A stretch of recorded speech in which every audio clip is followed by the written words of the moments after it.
6 secrets of using other people's money. I'm going to give you 3 secrets now. Then in my next video, I'll give you 3 other secrets. The first secret is that rich people often start their businesses, their investment with a relatively small amount of money. But then they leverage or they use other people's money to grow their wealth at a faster pace. So if you want to be rich, you want to be wealthy, you must learn how to use other people's money. And let me give you an example. Somebody like Warren Buffett, who is one of the richest men in the world. He has multiple investments in different companies. But one of the key ways he gets money is that he has investment in insurance companies. And these insurance companies have access to what we call floats. The insurance companies get floats from the premiums that insurance customers pay. If, for instance, I buy an insurance for my vehicle, I pay a premium to the insurance companies. That is called a float. And you know that sometimes you buy the insurance policy and within a year, there might not be any accident. Sometimes there's a minor accident and a claim is made. I make a claim.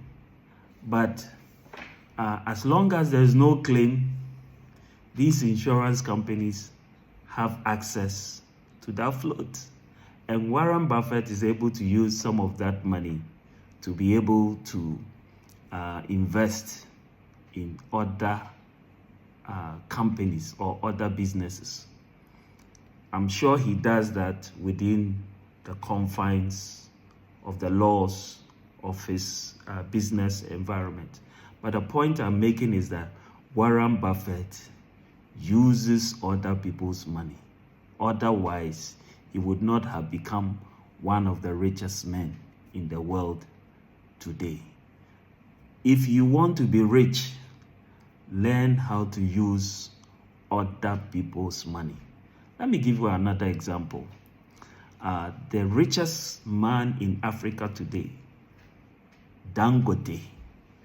Dangote, I'm sure, started his business with small amount of money. But today, he's been able to build credibility, and now he has access to funds from banks, development finance institutions, and he has used the funds from these banks and development financial institutions and other investors to be able to grow his wealth. So the oil refinery that he recently built, or the sugar factory, or the cement plant, I mean, he did not use his own money. I'm sure he has a stake in it, but most of that money came from investors, not only from his own resources. Okay, so you must know that if you want to be like Dangote, you must learn how to use other people's money. Another example I'll give you is Mark Zuckerberg.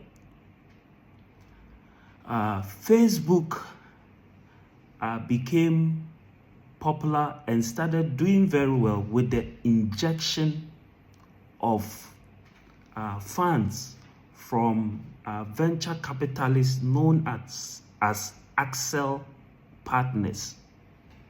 They injected funds into Facebook, and today Facebook is a big entity.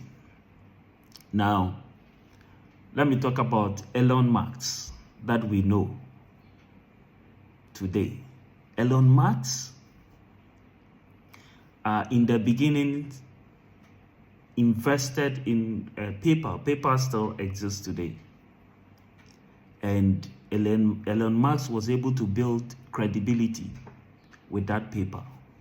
Now, after building credibility with PayPal, later on, when he wanted to invest in Tesla and he wanted to do business with SpaceX, because he had already built credibility with Tesla, he easily had investors that invested in his company, in Tesla and also in SpaceX. And do you know that Tesla is listed? Listed means that people are buying shares in the company. And whenever you buy shares, you are giving your money to the company. So Tesla is using other people's money. And do you know that Tesla still has grants and funds from government? And they are using those funds to make money. So what I'm saying to you is that if Dangote, if Elon Musk, if Mark Zuckerberg, if Warren Buffett, all these rich and famous people that we know use other people's money, then you must do the same. And you can also increase your wealth or multiply your wealth by using other people's money.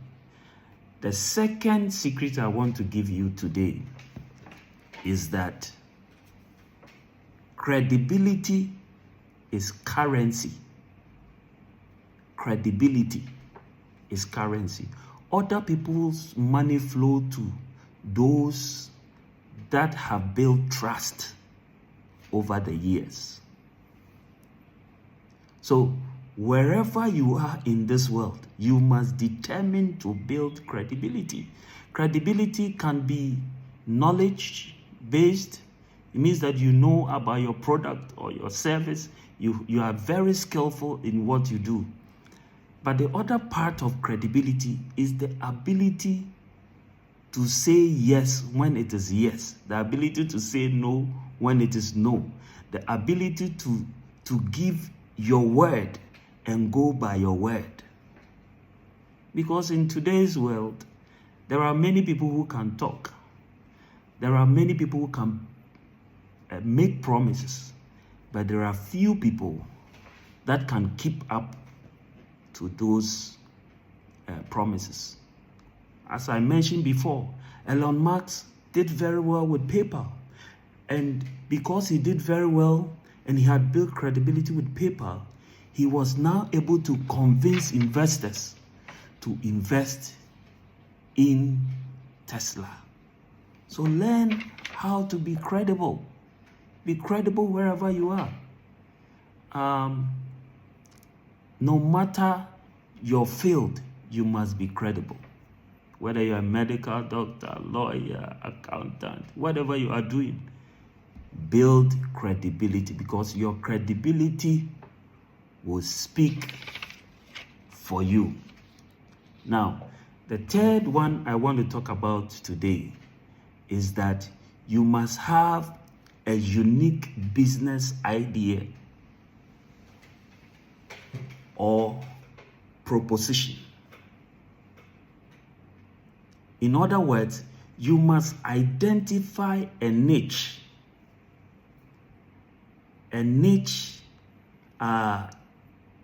or an area that is unique. Okay. In other words, don't just do what everybody is doing. You must find something that is unique.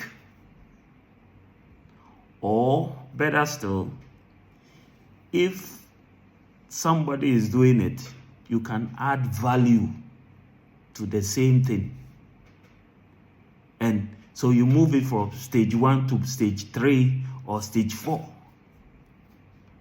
Okay, let me give you a typical example. There's a lady I know that is selling cashew nuts. Everybody sells cashew nuts.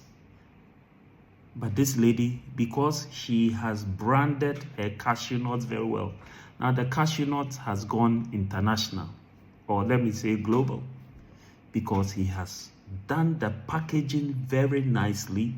The taste is also very good. So this lady is not competing with the local players. Now she has moved to the international space. So you must have a unique business idea. And in my subsequent videos, I'm going to help you.